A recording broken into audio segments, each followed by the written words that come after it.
For many young men, the Old West wasn't just a place, it was an idea. It called to men who were willing to sweat and toil in rugged country to improve their station in life. Many found a land where their skills and their grit were valued far more than the color of their skin. Out west, lives were made and legends were born. An escaped slave fled to Indian Territory and became a famous lawman. U.S. Marshals is under arrest! An emancipated black man became a famous cowboy and eventually penned a best-selling memoir. The self-educated cowhand made one of the greatest archaeological discoveries of the 20th century. Keep moving, let's go. A trail driver earned the trust and respect of a famous cattle baron. And a daredevil cowboy perfected a signature move that helped shape the modern sport of rodeo. But more than anything, the dusty plains of the Old West offered these men the freedom to shine.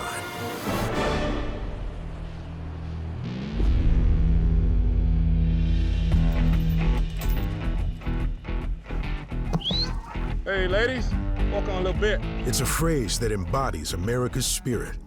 Go west, young man. Go west and grow up with the country. Hey. And among the cowboys working on ranches in the range today, that spirit is alive and well. I can relate to the freedom that you get for being out in the elements and nature and seeing the beauty of nature. Okay, here we go. I'm a third-generation cowboy/rancher. My dad is doing it, my grandfather is doing it, and I am doing it. They're following in the footsteps of trailblazing black cowboys that came before them. Come on, cattle! Woo! Growing up, I watched a lot of Westerns, Gunsmoke, you know, the Rifleman. I had no idea that black cowboys made up 1/4 of the cowboys that we see. People who do not know that blacks accounted for 1/4 of the American cowboys, they should not be embarrassed by that fact because, truth be told, I didn't know that myself, and I'm a black cowboy, and I didn't know that. Following the Civil War, emancipated black men found work as cowboys in what was then the biggest industry in the country. Around 1880, the majority of the gross national economy of the United States was the cattle business, and it was huge. And Texas supplied the cattle to most of the other states that got involved in ranching and became big ranching states. Wyoming, Montana, Nebraska, clear up into the Dakotas. Managing and moving that cattle required both skill and an appetite for hard work, qualities those early black cowboys possessed in abundance. Back in the 1800s, teenagers didn't have any choices but to be a hard worker to survive and make a living for yourself and your family. So you had no choice but to work hard and have grit behind you. And those gentlemen went up the trail. You find them in photographs, you find them in the records everywhere, and you find references to them in the literature. And so absolutely the black cowboy is right in the middle of that story. And among these trailblazers was a uniquely flamboyant character named Nate Love.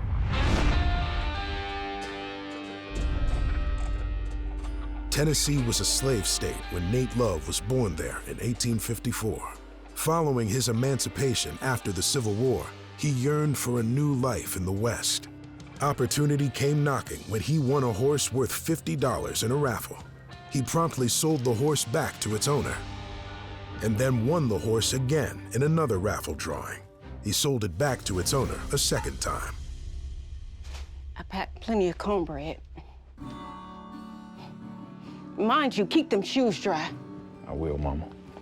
Leaving half his winnings with his mother, Love headed for the frontier and the most important industry in America at the time. But leaving his recently widowed mother behind was no easy task. Your daddy and I talked about this day. And he's gone, and I still ain't ready yet. I'll make you both proud. Promise.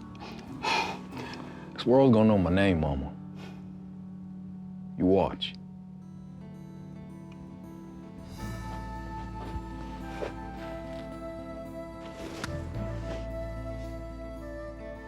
And despite his lack of formal education, Love had a skill in high demand on the frontier. Nate Love was known for being a tremendous rider. It was said that there was not a horse that he could not ride. The other thing about Nate Love was he was really, really good in terms of roping, herding cattle. And you had to have a skill set. Otherwise, you couldn't survive. You had to have something that somebody wanted. Nate Love headed straight for the place every aspiring cowboy wanted to be, Dodge City, Kansas, known then as the Queen of the Cowtowns. Nate Love never quit, and he always had that kind of grit to where you couldn't deter him or derail him. And he also developed an ethic for the hard work that the cowboy's job entails. And when you're in the sun from 4 o'clock in the morning to 10 o'clock at night, and you want to quit, and you got every reason to quit, the cowboy is not quitting when the sun goes down. You quit when the job is done. Love soon made himself a respected member of the ranch crew. You good, man? Oh, Take care of yourself. Thanks, man. We hugging it out. All right, man. By the early 1870s, he probably signed on with a trail crew on the Western Trail, which was a primary trail that went up north, up through western Kansas, Nebraska, Colorado, up to the Dakotas, where, of course, he makes his reputation up in South Dakota at Deadwood. It's in Deadwood that Nate Love, the man, first began turning into Nate Love, the legend. He arrived in Deadwood just before the town's 4th of July celebrations. The Jubilee featured a series of contests. Love signed right up. Welcome to the first trial. The first competition involved breaking wild mustangs. These beasts are unbroken. They are as savage as the territory. Fastest man to rope, saddle, and ride his steed wins the day. And he faced off against an unusually obstinate horse known as Glass Eye.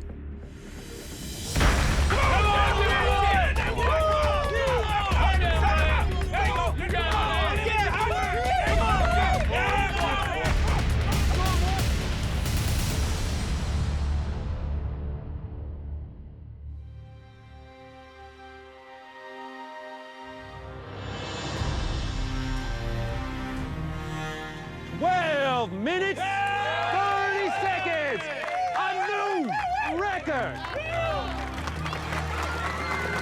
Nate Love was considered one of the toughest cowboys because of him and Glass Eye. It was a horse considered unrideable or unapproachable, and he just kind of gritted his teeth and went and got it done.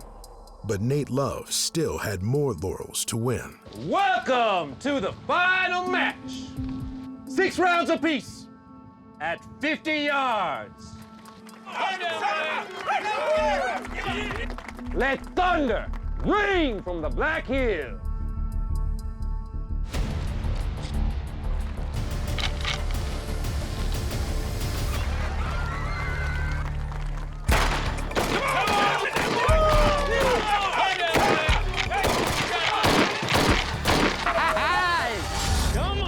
And just like that, an Old West legend was born. Love won the prize money, but more importantly, he won the moniker that would stay with him the rest of his life, Deadwood Dick. Cheers for the new Deadwood Dick, boys!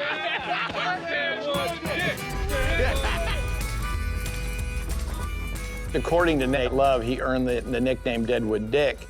And, you know, there's a tradition of nicknames in the West.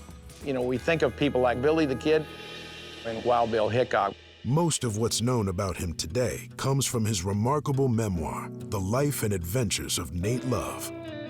You know, when those late 19th century and early 20th century autobiographies are published about these Western heroes, they're a direct product of the dime Westerns from the 1870s and 80s. The book is a testament to Love's adventures ranging across the Old West, and it resonates among black cowboys today. Nate Love was one of the toughest cowboys that ever came along. And Nate Love is a cowboy to aspire to be like. He is a courageous man who puts his mind to something and he sticks with it no matter what troubles come his way. With little more than the clothes on his back and supreme confidence in himself, Nate Love left home in Tennessee as a boy and became a legend in cowboy lore. Nate Love was definitely somebody that you look up to when you think about history, you think about African Americans and their contributions.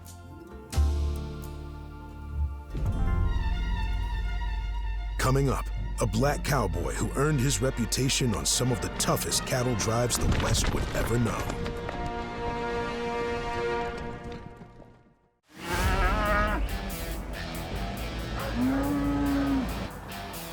To many, the cowboy is an American icon, a symbol of frontier toughness and integrity.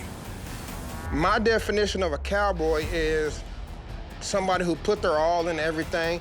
They got morals, and they mean what they say, and they say what they mean. As early cowboys, a good hand was a good hand. You didn't have black, white, Spanish. Everybody respected each other, and they worked together to get the job done. Get in there. The American dream is to have your own land, your own horse, your own ranch operation. And for a frontier legend named Bose Icard, the American dream came true. From his earliest days, Icard seemed destined to be a cowboy on America's western frontier. It's a hot one today there, boys. Oh. Bose, won't you fetch that canteen for us? Yes, sir. Hey, you give me a hand. Bose Icard was an enslaved person in Mississippi, brought to Texas by a man named Dr. Milton Icard and raised in Parker County. He was born, we believe, between 1843 and 1847, but he was always on a ranch and always managing cattle. And he just got better and better at it. While his proficiency with rope and saddle was apparent from the start, he also proved adept with a rifle in a region beset by Comanche raids. Comanche! Bose, get the rifle!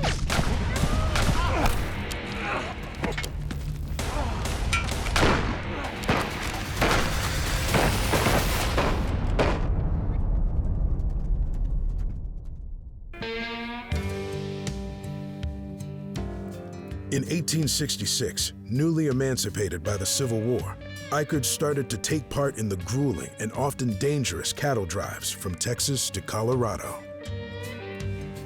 Herding cattle from Texas to Colorado back in 1800s, I can imagine the amount of grit the man had to have and toughness, not knowing when your next water was for your cattle, and having to deal with the Indians and enduring with the storms and the elements. He went to work for Oliver Loving and subsequently Charles Goodnight, the names associated with the Goodnight-Loving Trail. Bose, I need you to stay on as a swing rider today. Count on you to keep the herd together. Yes, sir.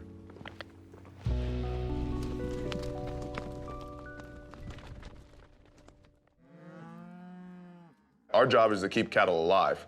The bigger the cattle, the better the cattle, the more money you make as a rancher. And so we try to take care of our cattle. We're not mean to them because that's our source of income. But Icard wasn't just a hard worker. Time and time again, he proved his trustworthiness, leading to his rise in Goodnight's ranching operations.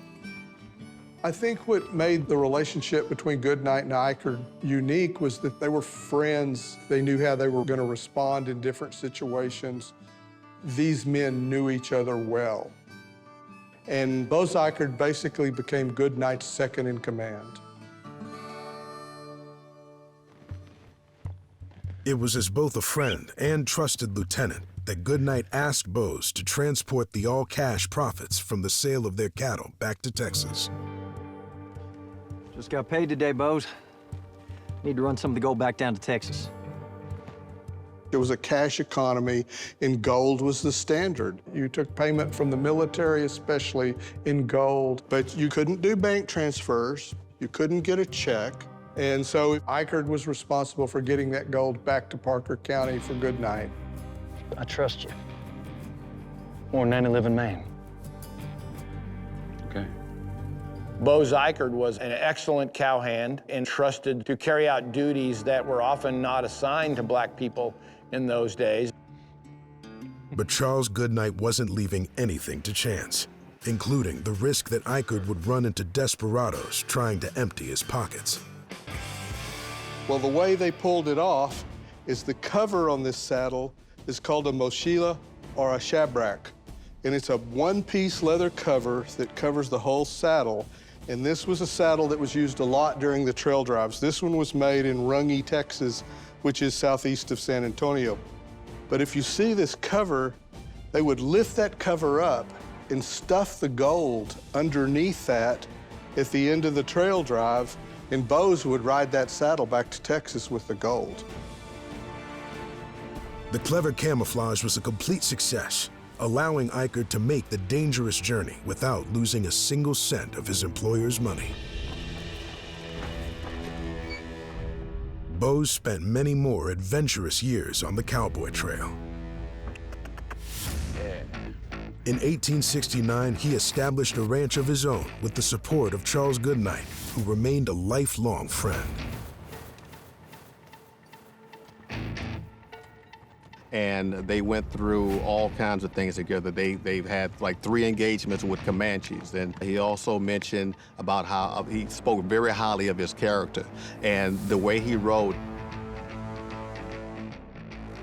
Bose Eichard lived until 1929 when he died of the flu, and he died in Austin.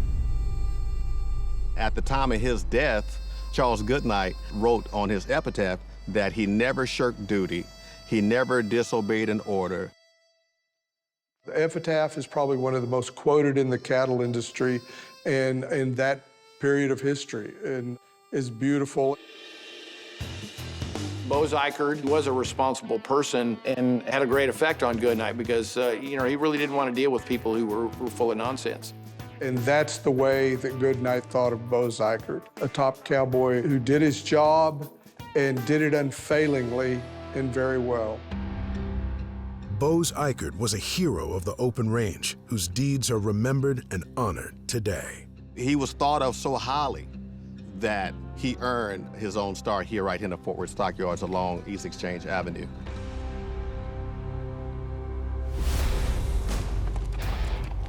Of course, Black Americans didn't help win the West only as cowboys. Well, now here we are again, Webb. Now I'm not leaving here without you. Coming up, one of the most daring and successful lawmen of the Old West.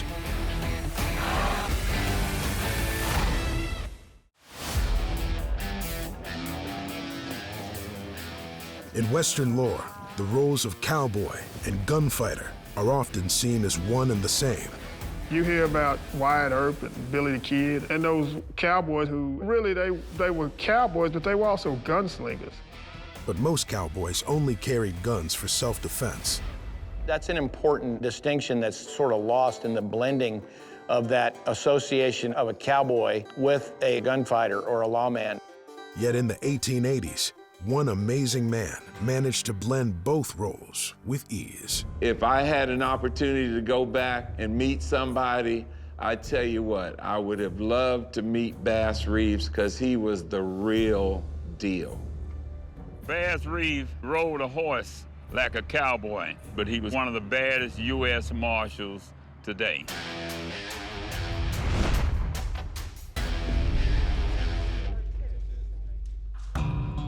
Born a slave in 1838, Bass Reeves grew into a resourceful young man. And when the Civil War began, Reeves followed his master's son into the Confederate Army, where his life changed forever. Call. 2 pair. The story says that he was playing in a card game and got cheated in the card game. See, poker is a skill game, and you boys just are not as skilled as I. I'm not as skilled a cheater as you, George, that's for sure. You cheated. Show me a little gratitude. So he got in a fight with his boss man over a poker game. Bass Reeves felt he was getting cheated, and he hit him and knocked him out. And from that moment on, Bass Reeves lived a life of his own choosing. he made his way to the Indian Territory in present-day Oklahoma, where he lived among the Cree and Seminole tribes until the Civil War made him a free man. In 1875, Reeves started in a line of work almost unheard of for black men of his time. Repeat after me. I, Bass Reeves, do solemnly swear. Reeves was a black United States Deputy Marshal deputized by Isaac Parker, the hanging judge. He was deputized with 200 other deputies. He was operating in a largely lawless area. What's now the state of Oklahoma was known as an area where outlaws really pretty well governed everything. U.S. Marshals is under arrest. Well, now here we are again, Webb. Now, I'm not leaving here without you. He was notorious for always getting his man anytime that he was given a writ to go out and get them. He couldn't read, but he made it happen. He was also a master of disguises. So he would dress up like a hobo. He would go into your camp and say, hey, I got you. Come on, you going with me. And you go dead or alive.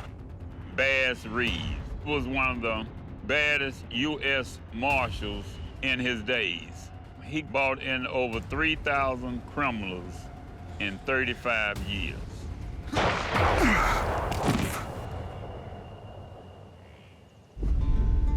But in 1902, near the end of his remarkable career, Reeves faced a crisis involving both his career and his own family. Bass Reeves' son ended up killing his wife, and all the other marshals didn't want to take the warrant because they had so much respect for Bass. You shot Cassie? I'm in trouble, aren't I? What happened to your wife? I didn't mess things up. Reeves faced an unimaginable choice between doing his sworn duty and protecting his son. Bass, being a true just man that he was, he ended up taking the warrant and executing it to go find his son.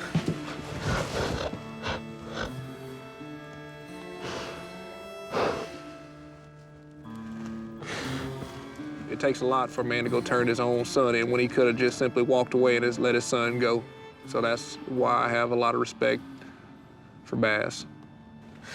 And the honor that he had in his line of work and paved the way for fellow African-American deputies and sheriffs in the law enforcement world. The incredible career of Bass Reeves inspired countless legends, and he may have inspired the heroic character in The Lone Ranger, one of the most popular Western TV series ever made. After Bass Reeves went out and made friends with the Indian, he came back to town, so wouldn't nobody recognize him. He had a mask on. He came back with an Indian friend. And this is where the true story of the Lone Ranger, a guy who I always admired, really come from, being a black man, Bass Reeves.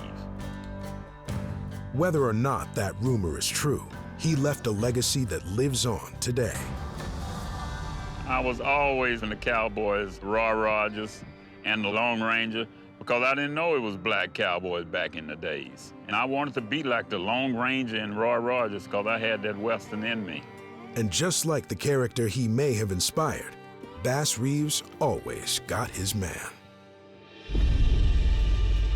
Not all black cowboys earn their fame with daring deeds or law enforcement prowess. Coming up, we'll see how one man became a hero by sheer hard work and a surprising gift for discovery.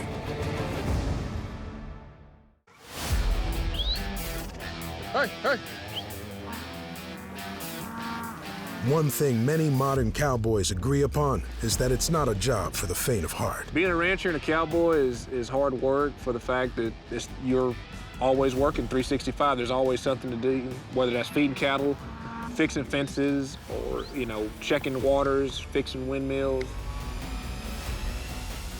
There's never a dull moment to say if you can always find something to find yourself busy doing in the ranch world. Yet in the case of George McJunkin, the hard work of the cowboy went hand in hand with a keen mind and a knack for scientific inquiry.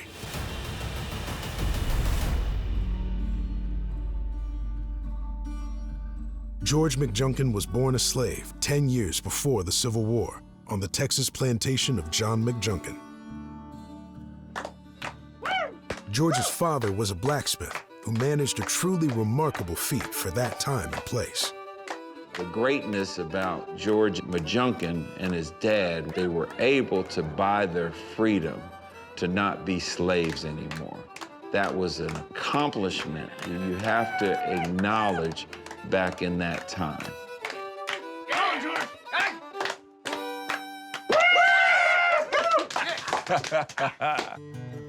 After the Civil War, McJunkin decided to seek a better future in far-off New Mexico.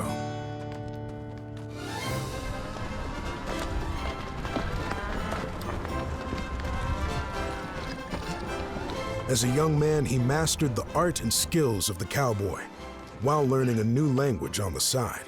George McJunkin was unusual in that he taught himself Spanish because he was around those Mexican vaqueros as part of his work. McJunkin was building his reputation as a cowboy when a chance encounter changed the trajectory of his life. George McJunkin, he wasn't just a great cowboy, he was actually a defender of people who were in trouble. One time, one of his bosses sent him down south towards Silver City, New Mexico, and he found some outlaws beating up a man. Hey, boys! Too darn hot to be working that hard. Let them be. Let them be. It turned out that the man he saved was a local military man from Fort Bayard. You saved my life. I want to give you something. I got no expectation of a reward. Just doing what any decent folk would do. The money I have ain't mine to give, but I do have this.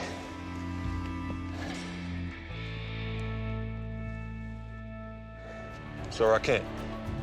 It's yours. Hopefully, maybe you can make some good come of it. That telescope soon opened McJunkin's eyes to a wider world of investigation and discovery. Because of his natural interest and fascination with science, he carried a telescope on his saddle. Cowboys didn't do that. They might carry field glasses, maybe binoculars, but a telescope, almost always with him, and so he was fascinated by the natural world in particular. In 1889, George McJunkin's diligent work paid off in an opportunity almost unheard of for black men of that time and place.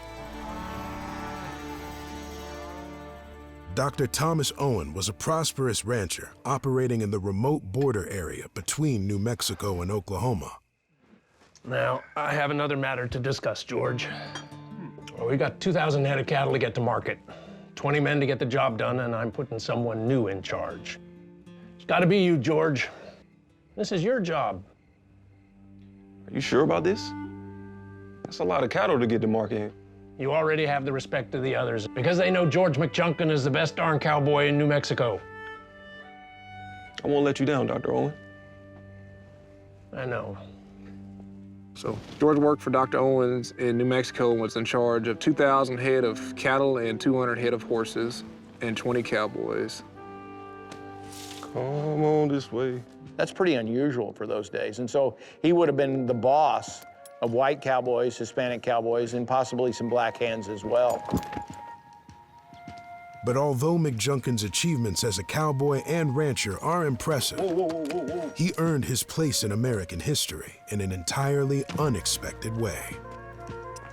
George McJunkin was an archaeologist. He loved working with bones and arrows and discovering history.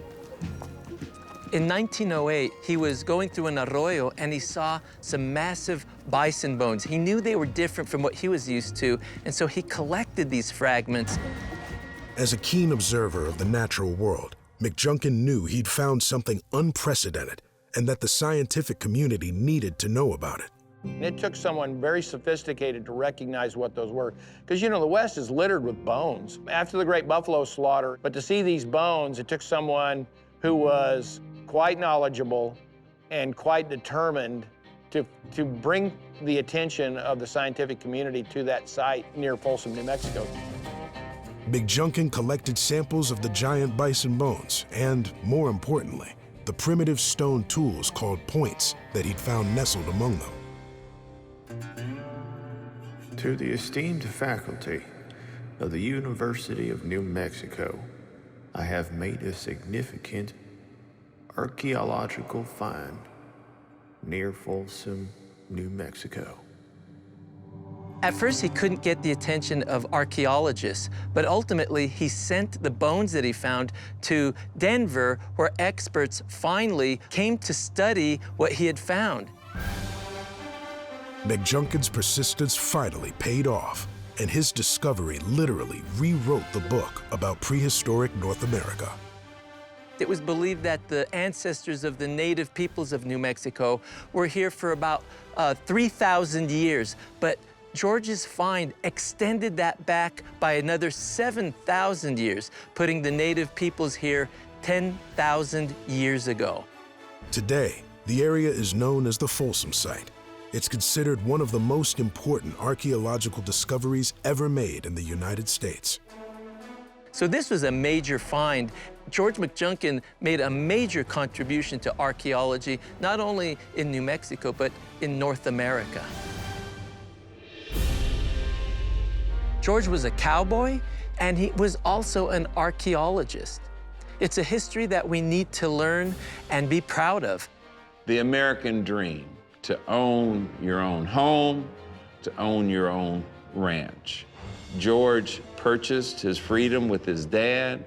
He was able to have his own ranch and to live the American dream as an African American. George McJunkin's story proves that in the Old West, almost anyone could find his fortune, and sometimes find their place in history as well. Many cowboys are proud of their prowess in the saddle, and many compete to show off their skills. Coming up, we'll see how a talented black rider not only helped define the sport of rodeo, but also became one of its biggest stars. The skill and expertise of many modern cowboys go hand in hand with professional rodeo, which traces its roots to the everyday skills those cowboys use on the ranch and the range.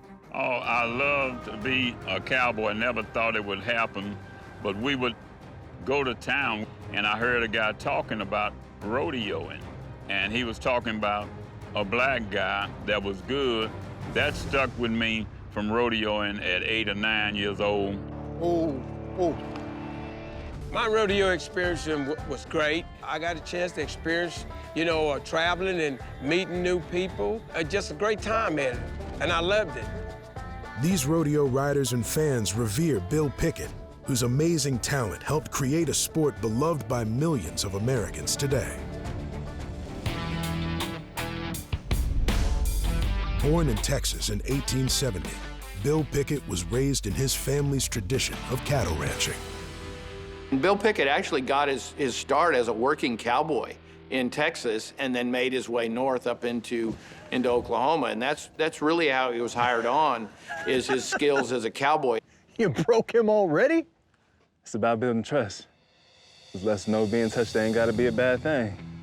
And I think that's an important thing to remember about his story is he was a working cowboy first before he became a performer on the stage of Wild West shows. He'll be a good horse for you.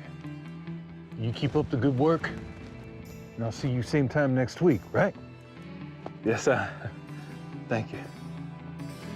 And it was Pickett's unique skill at breaking horses that helped launch the next stage of what would become an amazing career.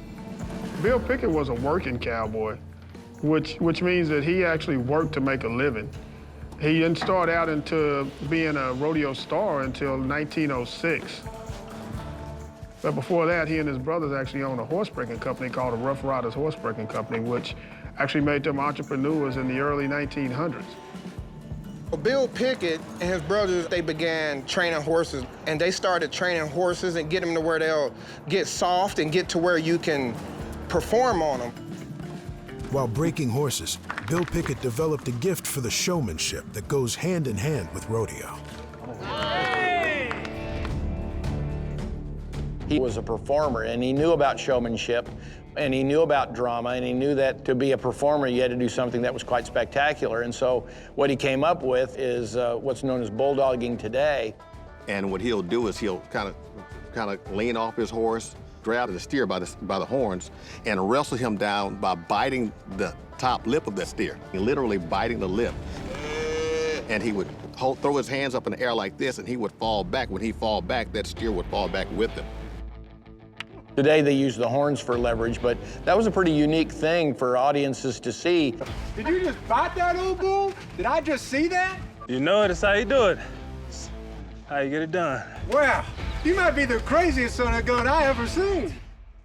And then a guy by the name of Joe Miller actually saw that. He was with the 101 Ranch. And when he saw that, Joe Miller wanted to get Bill Pickett to be a part of his Wild West show. Mr. Pickett? My name's Joe Miller. My brother Zach and I own this ranch. I know who you are. How can I help you? I think a lot of people would pay to see what I just saw you do. You could be the star of the 101 Ranch Wild West show. You're a natural-born performer, so for you, sky's the limit. If I'm putting on the show, I can't go out there looking like this. I need a whole new hat, new boots, whole new getup. I think we can arrange that for you. Thank you. Bulldogging, now known as steer wrestling, was an instant sensation, and Bill Pickett was its first star performer. And for Bill Pickett to get a job on the 101 Ranch, that was big, to have an African-American out there participating in the rodeo. Bill Pickett became one of the biggest rodeo stars of his time, even playing himself in an early silent movie called The Bulldogger, filmed in 1920. But in later years, after retiring from rodeo, he returned to his cowboy roots. While working again at the Miller Ranch where his career began, Bill Pickett's life came to a sudden end. So he went back to work as a ranch hand on the 101 and was trying to break a horse.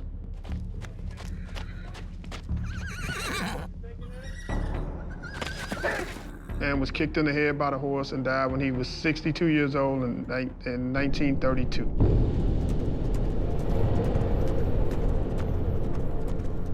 I tell people all the time it was tragic, but how many people died doing what they love to do? And so he went out, as they say in the rodeo world, he died with his boots on.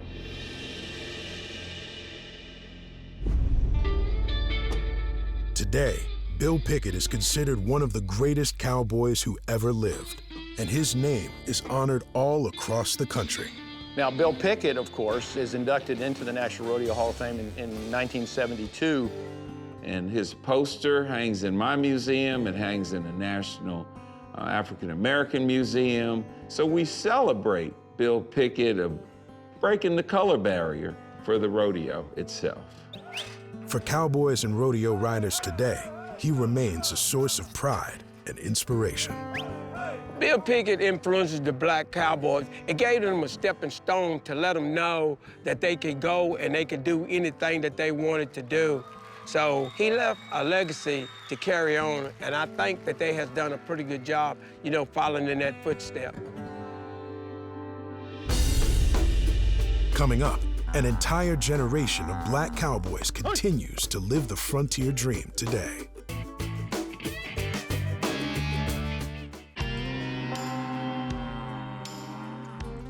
Black cowboys have left a legacy of frontier freedom that helps define the American spirit. I would definitely say that cowboys represent the true American spirit of freedom, adventure, the lack of any sort of limitation. And absolutely, the black cowboy is as vital to American history as any other culture group, and especially representative of the ideals that the cowboy represents. Come on. And those ideals continue to inspire a new generation of black cowboys in the present day. Some, like Don Lee, have made a lifelong career out of their love of horses. My uncle was a rodeo cowboy. He used to do calf roping, and he taught me how to ride. And I'm forever grateful because I'm 51 years old. I've been riding horses since I was about 4 or 5. And even now, this is my life. This is my full-time job. Come on.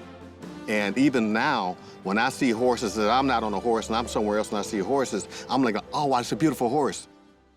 And like Bose Ikard, Larry Solomon is the proud owner of a ranch of his own. Well, I own about 22 acres of land here to run my roping calves and the business calves on here. And we have about 200 acres of land for the cow and calf operation. It's important to me to own my own ranch because I get a chance to do what I want to do on it, and I get a chance to just observe and just look and do the things that I want to do on it. And it's been a beautiful thing. Others, like Harold Cash, followed the footsteps of Bill Pickett into the rodeo ring. I started rodeoing, my first rodeo in 1967, and I retired from rodeo in 1995 after winning the Old Timers Rodeo Association buckle. But since then, I've been a rodeo promoter, and it'll be in my blood until I leave here.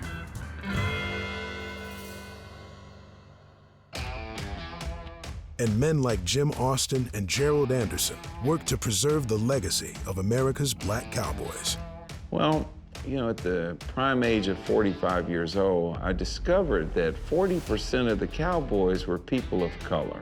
So that year, my wife and I decided to start the National Multicultural Western Heritage Museum to highlight the importance of people of color, Black, Hispanic, Native American, Asian, and of course white, because they all worked together back in the day. I run a foundation called the Bill Pickett Educational Foundation. We're keeping the legacy of Bill Pickett alive by giving back to the community so people understand that that's the type of person that Bill Pickett was as well. This is the poster of Bill Pickett, the Bulldogger movie, and you can't help but thank the Norman Film Studios for actually painting us in this light instead of letting us be allowed to be mammies and pappies. We were heroes, we were rodeo stars, and we were movie stars. And like the black cowboys that came before them, this generation continues to revere the freedom of the range. I most definitely consider myself a black cowboy, but it doesn't really matter the race or the color of your skin or where you're from. As long as you get the job done, that's all that matters in a cowboy's eyes. The freedom that being a cowboy gives you, you're out there with just your horse and the cattle and just out there in the elements. There's no greater freedom out there than that. The freedom and independence of cowboying, it's the greatest thing ever. And honestly, that's why I do it. I've seen country people never see in their lifetime, ever, you know? And I've seen and done things people never do in their lifetime. And it's beautiful. It's amazing.